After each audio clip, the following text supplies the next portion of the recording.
Kindle Fire apps for children, tested by children, today on AppJudgment. This episode of AppJudgment is brought to you by Netflix. Welcome to AppJudgment, your source for mobile application news and reviews. I am Stephanie Chu. And I'm Mauricio Balvanera. And Stephanie, you did a little experiment not too long ago. I did. I was trying to see if a child, like namely a 3-year-old, that is my nephew, would respond to the Kindle Fire as much as he did to the iPad. Right. And yeah, so I just downloaded a bunch of apps and just saw how he would actually react to it. And this is kind of an interesting experiment for you because you are a UI designer. Well, it's true. Like, I mean, like the iPad is obviously like the dominant tablet out there. Right. And the kids know and love the iPad. And so, with the different Kindle Fire interface, I just wondered, like, would he get it? Would he care? Would he be like an Apple snob at 3 years old? Right. And, it turns out that when I launched the apps, he didn't care. He didn't care whether it was an iPad or a Kindle Fire. He just wanted to play the games. That's a problem. Yeah. Kids don't have brand loyalty. That is a huge marketing. No, it's not. They are not fanboys of any brand in general. Good. They just love the device in general. But with the Kindle Fire, he did have a little bit more trouble, swiping through the apps because it requires a little bit more precision. You came across an interesting find where, and I think I might do the same thing. When you're doing the carousel, it looks like he wanted to tap on some of the applications that were behind. And I think I'm so used to knowing that you bring the item front and center and then you tap on it. Right. And it makes sense. Like he got it right away. Like if that were a physical thing and it's reachable, I should be able to just tap or reach for this thing. Yeah. That's sort of. I mean, and in the same nature, he was looking for that home button, the single button that iPad has, and he couldn't find it, and so I saw him trying to do that. But once I showed him swipe up and click home, it was fine. He the learning curve was really quick for a 3-year-old, and so and so we just tried out a bunch of games just to see if there was enough out there in the Amazon app marketplace for children. And so these games aren't necessarily. If I were a parent, I wouldn't necessarily pick some of these as like totally like developmental apps. I know you tried Pac-Man at one point, and I mean that didn't work out. Hand-eye coordination probably takes a little bit more maturity. Yes. But there were some really, really awesome apps. We're going to get into those in a sec. But first, let's thank our sponsor real quick, Netflix. They are the world's largest subscription service, instantly streaming TV episodes and movies. You can instantly watch thousands of titles on a vast array of devices, streaming TV episodes and movies like Microsoft's Xbox 360, Sony's PlayStation 3 game console, the Nintendo Wii console, and let's not forget your iPhone, Android, and Kindle Fire. And I think you're watching some movies on your Kindle right now, right? Friday Night Lights, season 3.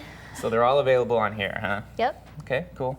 All right, well, you can get a free 30-day trial membership. Just go to netflix.com/AJ and sign up. And be sure to use this URL so that they know we sent you. All right, so let's take a look at some of the games that you actually, well, not you, your nephew, Dylan Chu.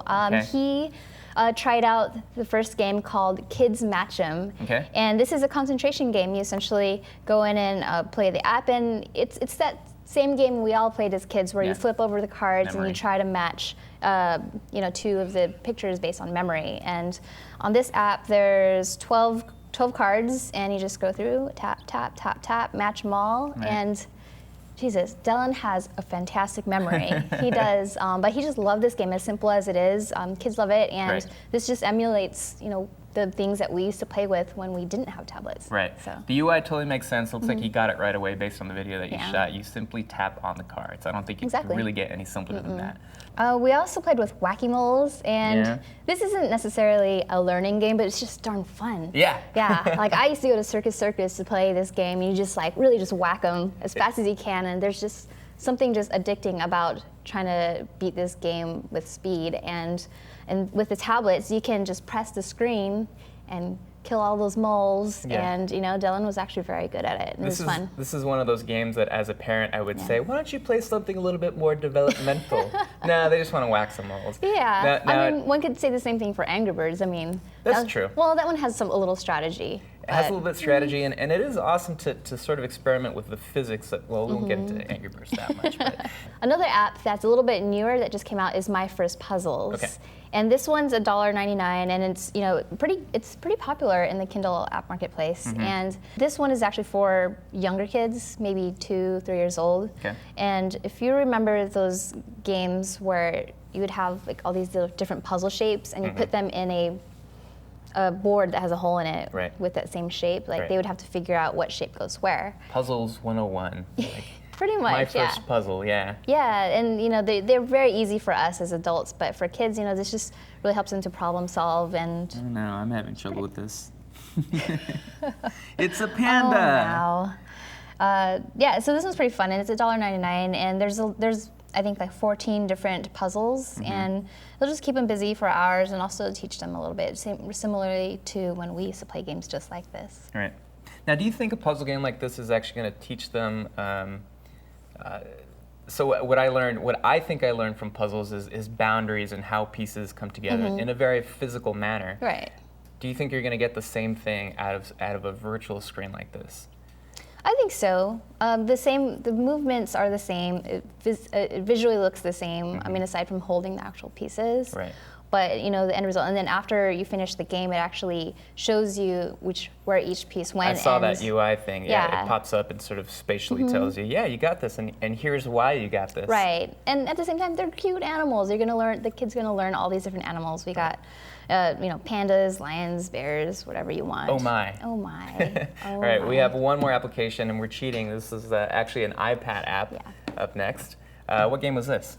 This one is called Letter Tracing, and it is the best app for kids to learn how to trace letters at a really young age. I mean, I remember growing up, I don't know, like I learned how to read and write just, I don't know, like 3? Yeah, is that about the right? right time, yeah. About 3, and Dylan was playing with this app on my mom's iPad, and there were just these big letters like an E on the screen, and he just knew how to trace the letter, and as his finger touched the screen, like the letter would light up, and he seemed to get it. Like he could say like, oh, that's an E, that's a D, I could spell my name. I remember growing up, some letters were just harder than others. Yeah, E's were hard for me. I don't know why. Yeah, the Q's, I never got that line. You'd always forget it? Yeah. So, I mean, it's just great practice, and especially for kids who are new to the alphabet. Yeah. I think it's a really good app, Letter Tracing. And I'm sure there's alternates on the Amazon marketplace right now. But now, you said there was one con on this one where there was no sort of, if you went outside the lines, it didn't tell you. What was it exactly? It didn't tell you that it was wrong? It might not. The errors weren't very obvious to the kids, so it's like if they didn't do it correctly, they may not learn. They from may their not mistake. know why. Okay. So it might be best. I mean, as always, to have a parent, guiding the kid whenever they're using a tablet. I think that should be the case with most developmental apps. This isn't like a thing where here, kid, take this and go away. Yeah. Get out of here. This is like story time. This is learning time. You should be there with your child. Yeah, I mean, and I should note that there a lot of parents expressed to me that being addicted to tablets isn't something that they want for their kids at such a young age, because sometimes when you're in social settings, they'll just ignore everybody in the room. And we already do that as adults. It's true, actually.